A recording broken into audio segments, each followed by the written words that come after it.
Student, SP education में आपका हार्दिक स्वागत है। आज हम लोग बिजनेस कम्युनिकेशन की क्लास नंबर 2 को स्टार्ट करेंगे।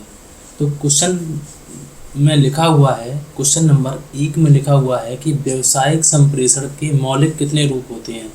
तो व्यावसायिक संप्रेषण के मौलिक 2 रूप होते हैं। ठीक है, 2 रूप में पहला रूप है हमारा आंतरिक संप्रेषण, ठीक है, और दूसरा जो है वो है बाह्य संप्रेषण। इसे बोलते हैं आंतरिक को इंटरनल कम्युनिकेशन और इसे बोलते हैं एक्सटर्नल कम्युनिकेशन। कि जैसे कि मान लो कि किसी कंपनी में, ठीक है, एक कंपनी है उत्पादन करती है, तो किसी कंपनी में अगर कंपनी में कर्मचारी लगे होंगे तो कर्मचारियों से अगर हम लोग किसी संपर्क करेंगे तो वो होता है हमारा आंतरिक संप्रेषण। ठीक है, और अगर हम लोग यही कंपनी ग्राहक से अगर कोई कम्युनिकेशन करे तो वो होता है हमारा कि बाह्य संप्रेषण, एक्सटर्नल कम्युनिकेशन। तो आंतरिक संप्रेषण, नेक्स्ट क्वेश्चन में लिखा हुआ है कि आंतरिक संप्रेषण से आप क्या समझते हैं। आंतरिक संप्रेषण में लिखा हुआ है कि आंतरिक संप्रेषण का सामान्य आशय संगठन के मध्य विभिन्न व्यक्तियों, देखो, संगठन के मध्य विभिन्न व्यक्तियों, समूहों, विभागों, शाखाओं के मध्य संदेशों का आदान प्रदान।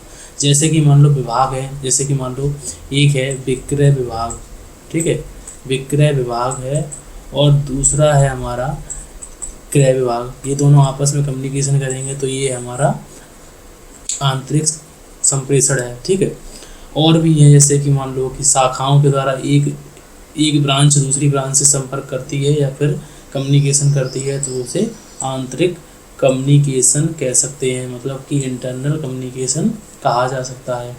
उसके बाद लिखा है कि आंतरिक संप्रेषण के उद्देश्य क्या है। जो हम लोग मतलब कि कम्युनिकेशन कर रहे हैं आंतरिक, वो उसके उद्देश्य क्या क्या है।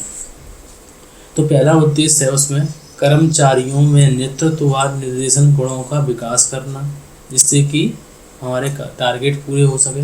उसके बाद कर्मचारियों की प्रशंसा एवं अभिप्रेरणा। अगर कंपनी कर्मचारियों की प्रशंसा करेंगे तो कर्मचारी मोटिवेट होंगे और अधिक से अधिक कार्य के प्रति जागरूक होंगे। क्वेश्चन इसमें लिखा हुआ है पॉइंट नंबर 3 में संस्था के उद्देश्यों का विस्तार करना। संस्था के उद्देश्य मतलब कि टारगेट अचीव करने में जल्दी से जल्दी हो सकेंगे। उसके बाद क्वेश्चन पॉइंट नंबर 4 में लिखा हुआ है श्रेष्ठ कर्मचारियों का चयन। इससे भी इंटरव्यू के द्वारा हम लोग श्रेष्ठ कर्मचारियों का चयन भी कर सकते हैं। अब क्वेश्चन नंबर 4 में लिखा हुआ है, क्वेश्चन नंबर 4 में लिखा हुआ है आंतरिक संप्रेषण को मैंने पढ़ लिया। अब उसके बाद हम लोग पढ़ेंगे बाह्य संप्रेषण, मतलब कि एक्सटर्नल कम्युनिकेशन क्या है। सीधा था, मतलब कि ग्राहक से अगर मैंने संपर्क किया तो वो हमारा है एक्सटर्नल कम्युनिकेशन। तो इसमें लिखा हुआ है कि व्यावसायिक संस्था की प्रगति एवं विस्तार के लिए संस्था एवं बाह्य जगत, मतलब कि बाहरी दुनिया के बीच प्रभावी संप्रेषण का होना आवश्यक है, मतलब कि ग्राहक का होना आवश्यक है। उसके बाद लिखा हुआ है क्वेश्चन नंबर 5 में लिखा हुआ है कि किस संप्रेषण में संस्था को प्रतिस्पर्धा, मूल्य, किस्मों, बाजारों में होने वाले परिवर्तन की जानकारी मिलती है। तो ये जो जानकारी मिलेगी हम लोगों को वो मिलेगी एक्सटर्नल कम्युनिकेशन से। ठीक है, तो बाह्य संप्रेषण से। उसके बाद नेक्स्ट क्वेश्चन में लिखा हुआ है कि बाह्य संप्रेषण के उद्देश्य क्या हैं। जैसे कि आंतरिक संप्रेषण के उद्देश्य हैं कि कंपनी अपने टारगेट अचीव करने में, तो इसमें क्या है कि ग्राहकों की रुचि का ज्ञान होना, विपणन लक्ष्यों की प्राप्ति करना, बीमा, बैंक, परिवहन एवं सरकारी कार्यालय से निरंतर जानकारी। ठीक है, तो ये जो है वो बाह्य संप्रेषण के उद्देश्य हैं। अब क्वेश्चन नंबर 7 में लिखा हुआ है कि किसी व्यावसायिक संस्था के बहुमुखी, चौमुखी विकास या फिर मल्टी डायमेंशनल डेवलपमेंट, इसे बोलते हैं बहुमुखी विकास के लिए एक प्रभावी संप्रेषण है। तो जिस प्रकार हम लोगों को चलने के लिए दोनों पैरों की आवश्यकता होती है, उसी प्रकार एक प्रभावी संप्रेषण मतलब कि अच्छे व्यावसायिक संस्था के बहुमुखी विकास के लिए हम लोगों को आंतरिक संप्रेषण और बाह्य संप्रेषण दोनों की आवश्यकता होती है। ये क्वेश्चन MCQ में आ सकता है। ठीक है, उसके बाद क्वेश्चन नंबर 8 में लिखा हुआ है कि व्यावसायिक संप्रेषण के माध्यम कितने प्रकार के होते हैं। तो माध्यम पूछा है, मीडियम पूछा है, तो वो माध्यम कितने प्रकार के होते हैं? 2 प्रकार के होते हैं। एक होता है हमारा माध्य शाब्दिक माध्यम और एक होता है हमारा अशाब्दिक माध्यम। शाब्दिक को बोलते हैं वर्बल कम्युनिकेशन, इसे बोलते हैं नॉन वर्बल कम्युनिकेशन। तो अब हम लोग पढ़ेंगे कि शाब्दिक जो है वो शाब्दिक किसे। अब इसमें क्वेश्चन नंबर 9 में लिखा हुआ है कि शाब्दिक संप्रेषण कितने प्रकार का होता है। ये एमसीक्यू में आप लोगों से पूछा जा सकता है कि शाब्दिक संप्रेषण या तो लिखित में हम शब्द के द्वारा बात करेंगे या फिर ओरल मौखिक के द्वारा बात करेंगे, लेकिन ये इसमें भी शब्दों का यूज करेंगे और इसमें भी हम लोग शब्दों का यूज करेंगे। तो ये हो गया हमारा शाब्दिक संप्रेषण के प्रकार, लिखित भी हो सकते हैं और मौखिक भी हो सकते हैं। उसके बाद क्वेश्चन नंबर 10 लिखा हुआ है, इसमें लिखा हुआ है कि अशाब्दिक संप्रेषण, ठीक है, अशाब्दिक संप्रेषण, एक सेकेंड, अशाब्दिक संप्रेषण कितने प्रकार का होता है। एक तो होता है शाब्दिक जो लिखित होता है और मौखिक होता है। तो अशाब्दिक संप्रेषण 4 प्रकार का होता है। संकेत, साइन लैंग्वेज, ठीक है, संकेत के द्वारा, ठीक है, दैहिक लैंग्वेज मतलब कि बॉडी लैंग्वेज, उसके बाद समय एवं स्थान अंतरण भाषा प्रॉक्सिमेशन, उसके बाद पार्श्व भाषा पैरा लैंग्वेज, ठीक है।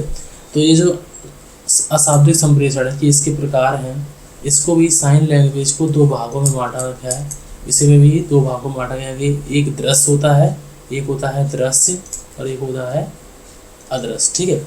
उसके बाद लिखा हुआ है क्वेश्चन नंबर 11, व्यावसायिक संप्रेषण की दिशाएं। ये मोस्ट क्वेश्चन है आप लोगों का, मोस्ट क्वेश्चन लिख लीजिए इसको कि व्यावसायिक संप्रेषण की दिशाएं या माप कितने प्रकार की होती हैं। इससे बहुत सारे क्वेश्चन आप लोगों से पूछे जाते हैं कि लंबवत संप्रेषण से आप क्या समझते हैं, क्षैतिज संप्रेषण से आप क्या समझते हैं। क्षैतिज संप्रेषण का अन्य नाम समतल भी होता है, ठीक है। उसके बाद कर्णी संप्रेषण। लंबवत संप्रेषण को 2 प्रकार हैं, उसके ऊपरमुखी और अधोमुखी, ठीक है। तो आगे हम लोग इनके अगले क्लास में क्लियर करेंगे कि ये क्षैतिज संप्रेषण के अगले वीडियो में हम लोग क्लियर करेंगे कि समतल संप्रेषण क्या होता है, कर्णिक संप्रेषण क्या होता है। अभी हम लोग इस वीडियो में लंबवत संप्रेषण को समझेंगे कि कैसे क्या होता है, ठीक है, क्योंकि वीडियो लंबा हो जाएगा, इसलिए मैं अगले वीडियो में ये क्षैतिज संप्रेषण और कर्णिक संप्रेषण पर नेक्स्ट वीडियो बनाऊंगा। अब इसमें लिखा हुआ है, नेक्स्ट क्वेश्चन लिखा हुआ है कि व्यावसायिक संप्रेषण, नेक्स्ट क्वेश्चन में लिखा हुआ है क्वेश्चन नंबर 12, व्यावसायिक संप्रेषण संगठन के आधार पर कितने प्रकार का होता है। संगठन के आधार पर 2 प्रकार का होता है, एक होता है औपचारिक फॉर्मल कम्युनिकेशन, एक होता है अनौपचारिक इनफॉर्मल कम्युनिकेशन, ठीक है। तो ये भी आप लोगों को याद रखना है। क्वेश्चन नंबर 13 में लिखा हुआ है कि लंबवत संप्रेषण से आप क्या समझते हैं।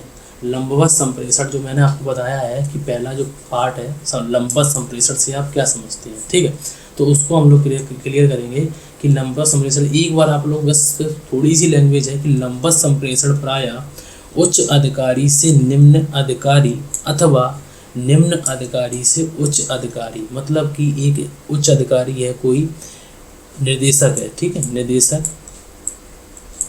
निदेशक ने अगर कोई ऑर्डर दिया है तो अपने अधीनस्थ मतलब कि श्रमिक वर्ग को, ठीक है, नीचे को ऑर्डर देगा। तो ये भी क्या है, लंबवत संप्रेषण है। और श्रमिक वर्ग ने अगर कोई बात निदेशक मंडल से कही है तो ये जो कम्युनिकेशन है इसे बोल देते हैं हम लोग लंबवत संप्रेषण, लंबवत संप्रेषण, ठीक है। तो इसको हम लोग अब करेंगे कि लंबवत संप्रेषण में लिखा है कि प्रायः उच्च अधिकारी से निम्न अधिकारी, ठीक है, और अथवा निम्न अधिकारी से उच्च अधिकारी की तरफ चलता है, ठीक है। तो अब पूछा गया है कि मोस्ट क्वेश्चन है कि लंबवत संप्रेषण कितने प्रकार का होता है। लंबवत संप्रेषण जो होता है वो 2 प्रकार का होता है। एक तो मान लो कि ये एक प्रकार हो गया कि ऊपर से नीचे की तरफ एक प्रकार, और दूसरा नीचे से ऊपर की तरफ ये दूसरा प्रकार हो गया। तो ये 2 प्रकार तो आप हो गए कि एक होता है औपचारिक संप्रेषण, इसे अन्य नाम क्या है, अधोमुखी संप्रेषण बोलते हैं, अधोमुखी संप्रेषण, ठीक है। और दूसरा है अनौपचारिक संप्रेषण, इसे अन्य नाम में ऊपरमुखी संप्रेषण बोलते हैं। इन्हें इंग्लिश में बोलते हैं औपचारिक को फॉर्मल कम्युनिकेशन और इसे बोलते हैं इनफॉर्मल कम्युनिकेशन, ठीक है। तो औपचारिक और अनौपचारिक को हम लोग क्लियर करेंगे।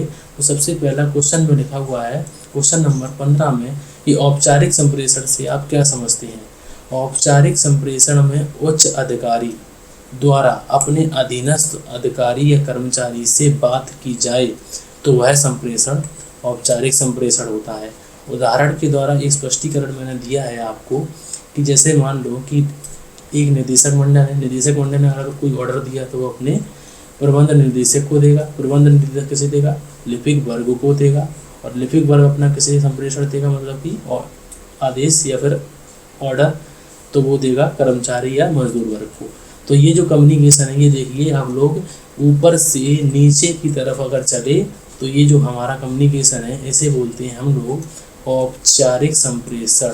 ठीक है, औपचारिक संप्रेषण। ठीक है, और इसे दूसरा नाम है इसका हिंदी में अधोमुखी संप्रेषण। ठीक है, अधोमुखी संप्रेषण। ठीक है, तो अब नेक्स्ट क्वेश्चन में लिखा हुआ है, ये आप लोगों को क्लियर हो गया। तो औपचारिक संप्रेषण ये क्लियर हो गया कि औपचारिक संप्रेषण होता क्या है, ये जस्ट ऊपर से नीचे की तरफ चलता है। अब अनौपचारिक संप्रेषण है जो वो जो है वो जस्ट इसके विपरीत चलेगा। ठीक है, तो अब हम लोग इसको क्लियर करेंगे कि अनौपचारिक संप्रेषण होता क्या है। अब इसमें क्वेश्चन नंबर 16 में लिखा हुआ है कि अनौपचारिक संप्रेषण से आप क्या समझते हैं। अनौपचारिक संप्रेषण औपचारिक संप्रेषण के ठीक विपरीत होता है। ठीक है, अब यह आप बात याद रखिए कि ऊपरमुखी संप्रेषण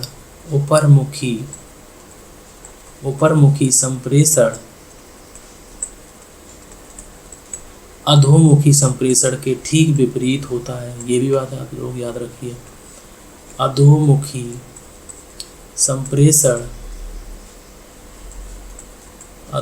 संप्रेषण के ठीक विपरीत होता है या विपरीत होता है। ये भी बात भी दी सकती है, या फिर ये भी बात भी दी जा सकती है कि अनौपचारिक संप्रेषण, ये लिखा हुआ है, अब इसमें लिखना ही पड़ेगा कि अनौपचारिक संप्रेषण औपचारिक संप्रेषण के ठीक विपरीत होता है। इसमें सूचनाएं नीचे से ऊपर की ओर दी जाती हैं। बस हो गया।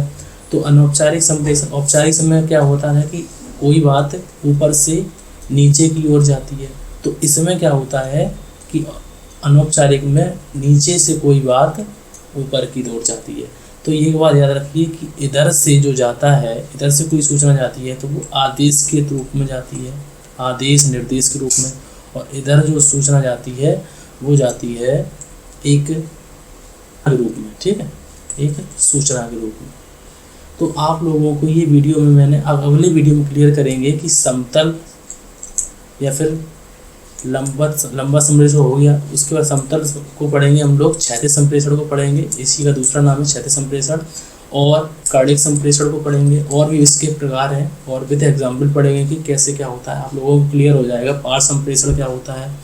तो आप लोग मेरे वीडियो को अच्छी तरीके से इसको देखिए और कमेंट कीजिए कि मैं आप लोगों के लिए और भी वीडियो बनाऊँ। Thank you for watching.